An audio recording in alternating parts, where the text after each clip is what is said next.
bem, pessoal? Pessoal, na nossa aula de hoje, eu venho então corrigir os exercícios propostos na aula anterior, tá? Do caderninho de atividades.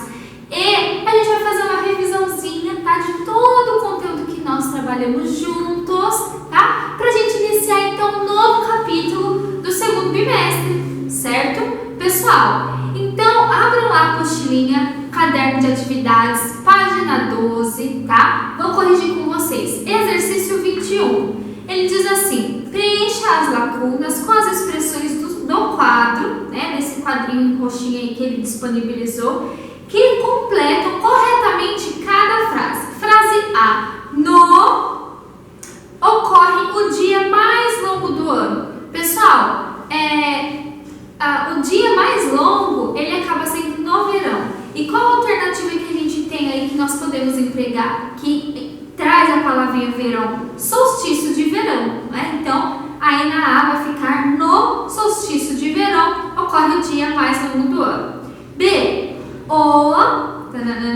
acontece entre os dias 22 e 23 de setembro, no hemisfério sul, aqui na nossa região. Setembro, pessoal, qual que é a estação do ano que nós estamos vivendo aí em setembro? Pensa só. Olha, professora, até ali junho, julho, nós estamos, agosto, um pedacinho de agosto, nós estamos na estação de inverno. Depois do inverno, vem qual estação, gente? Primavera, não é? Então, em setembro ali, agosto, setembro. Então, em setembro, qual que é a estação que nós estamos? Primavera. E qual das opções nós temos aí que traz a estação primavera?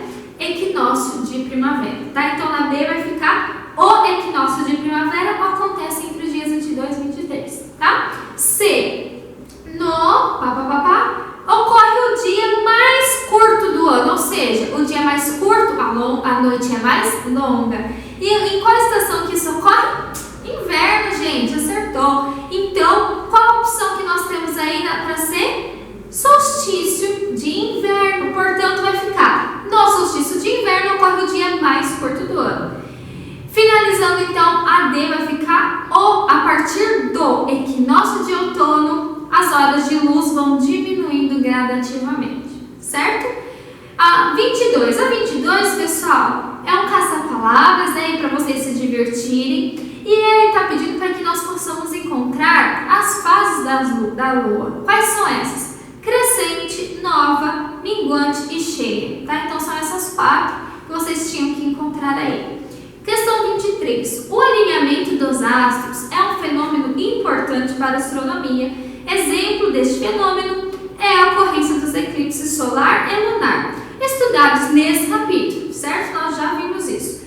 Aí, pessoal, abaixo ele tem dois quadradinhos, tá? Ele pede para que vocês, então, desenhem como está ocorrendo, como ocorre o eclipse solar seguido pelo eclipse lunar. Vou colocar aqui embaixo, então, para que vocês possam corrigir. No eclipse solar, galera, ó, no solar, a gente já fez isso também, inclusive na última aula.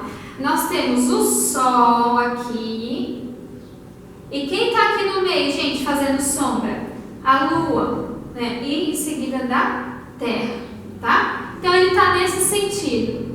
O Sol, ele está querendo iluminar a Terra, só que a Lua está fazendo a sombra, causando, então, um eclipse. E pessoas que estão nessa região não conseguem ver o Sol. O Sol está sendo ofuscado, tá? E no eclipse lunar, nós temos o Sol, a Terra aqui no meio e a Lua em seguida, tá? Então, o Sol, ele está querendo iluminar a Lua, só que a Terra está na frente, causando, então, projetando a sua sombra.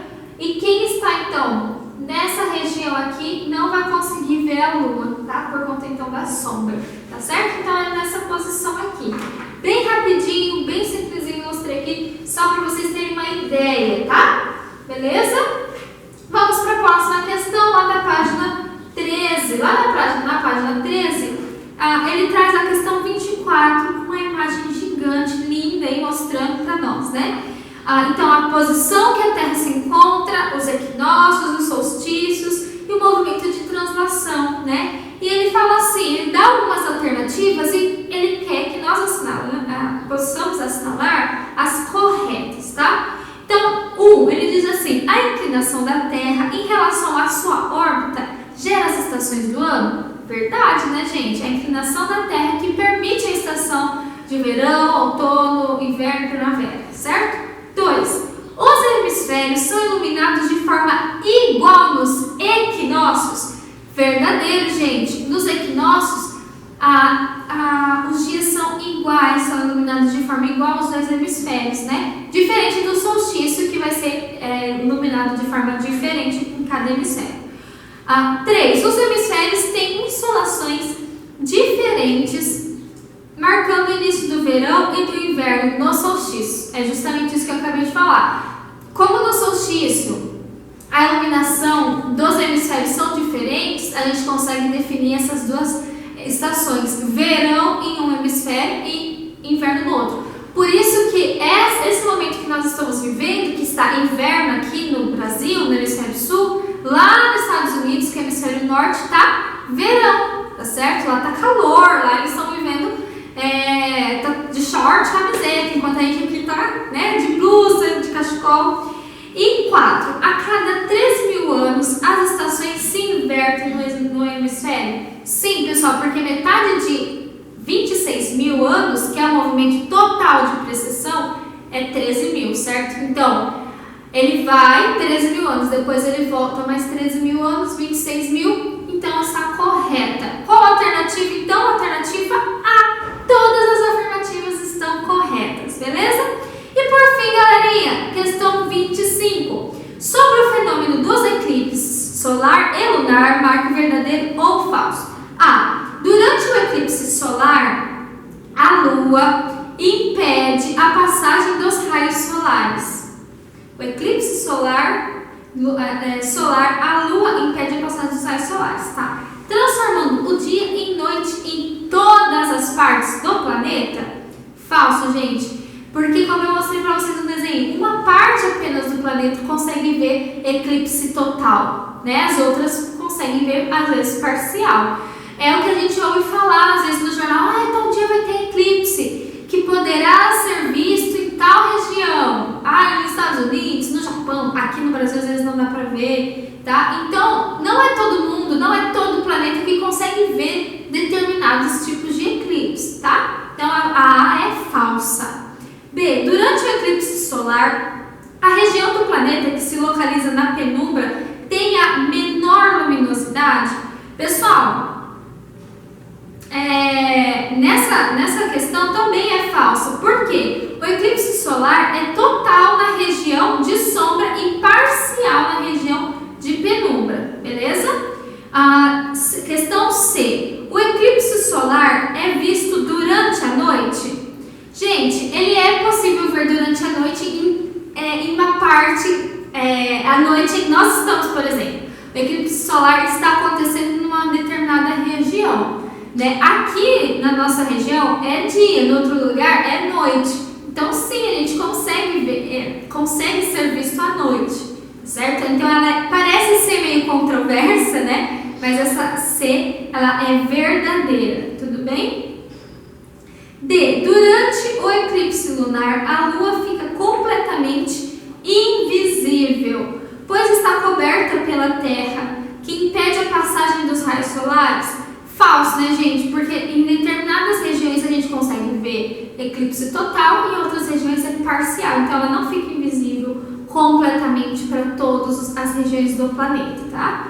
Então, é falso. E por fim, a questão E, que diz: durante o eclipse solar é importante utilizar uma lente de proteção, né, uns óculos de sol, por exemplo, adequada para não correr problema nos olhos, pois há raios não visíveis que danificam a visão da mesma forma? Verdadeiro, gente, tá? Então, caso ocorra, vocês possam ver um eclipse solar, tem que usar óculos de sol, né, uma lente de proteção. Porque a gente está vendo o sol, uma determinada luz, mas tem raios que não são visíveis ao olho, que é o caso do raio UV, UVA, né? Raios ultravioletas nós não conseguimos ver e que eles danificam a nossa visão, tudo bem?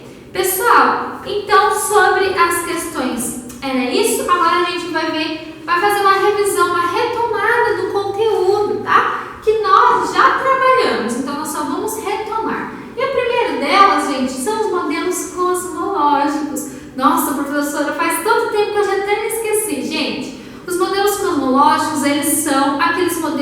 propostos de como ocorre nosso sistema solar, né? Se a Lua está no centro, se o Sol está no centro, se a Terra está no centro.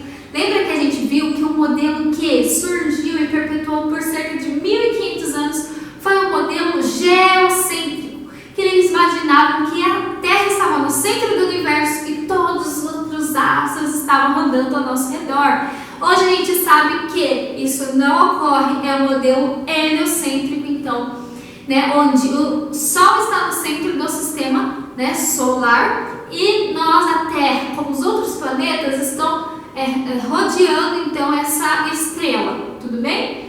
E tem também um modelo que empregava esses dois modelos, que é o modelo híbrido, né, proposto por Tycho Brahe, e ele diz então, ele fazia uma mistura do modelo geocêntrico e heliocêntrico, belezinha? Então aqui fechou, né, gente? Lei da gravitação. Gente, o que diz para nós a lei da gravitação? Que todos os corpos, qualquer objeto, ele vai ser atraído pelo centro da Terra, tá certo?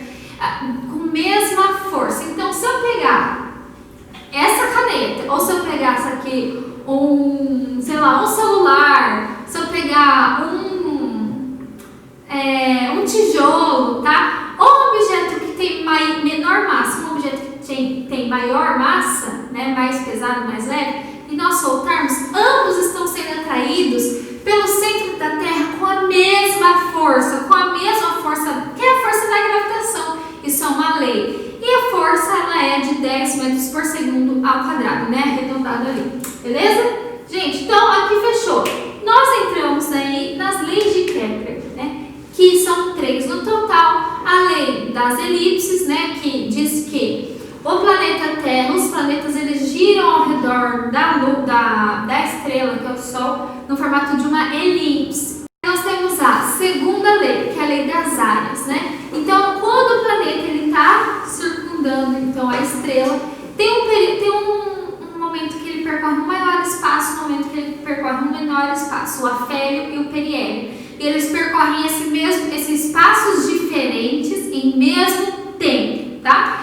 E a terceira lei, que é a lei dos períodos, que diz que não importa a distância que o planeta esteja do Sol, né? Ele vai ter um tempo de translação igual, tá? Para todos os planetas. Se a gente pegar de Mercúrio, que é o planeta mais próximo do Sol, com o planeta mais distante do Sol, e a gente fizer, então, segundo essa lei dos períodos, a terceira lei de Kepler, o período pelo tempo vai ser igual para ambos, tudo bem? Aí, pessoal, a gente vai entrar na questão do peso e da massa. A gente trabalha muito isso daqui, né? Gente, peso está relacionado à força da gravidade, está relacionado lá à lei da gravidade, tá? Então, o nosso peso aqui na Terra não vai mudar. O nosso peso, porque a força de atração é a mesma, tá? Entretanto, se a gente for daqui para a Lua, como eu dei esse exemplo para vocês, lá na Lua a gravidade é outra. Aí o nosso peso muda, tá certo? E a nossa massa? Antes de mais nada, peso nós vamos medir em newtons, tá lembrado? Ó, em newton. E a nossa massa a gente mede em quilogramas, tá? Então, quando a gente vai lá se pesar na balança, a gente está medindo a nossa massa e não o nosso peso. Tudo bem? E por fim, galera, a gente tem o movimento da Terra, né? Os movimentos que a Terra realiza. Esse é um conteúdo mais recente, né? Tá mais fresco aí na mente de vocês. Ele está relacionado, então, ao movimento de rotação, translação e precessão, tá? Eles são responsáveis, o movimento de rotação, pelos dias, o movimento de translação pela duração do ano e o movimento de precessão pelas estações do ano, né? A inclinação, o eixo de inclinação da Terra, estações do ano, tá? As durações, tudo isso a gente viu, tá, pessoal? E eu venho aí na próxima aula pra gente então dar início ao novo conteúdo, ao novo capítulo, que é sobre efeitos climáticos na nossa Terra, tudo bem? Um grande abraço, gente!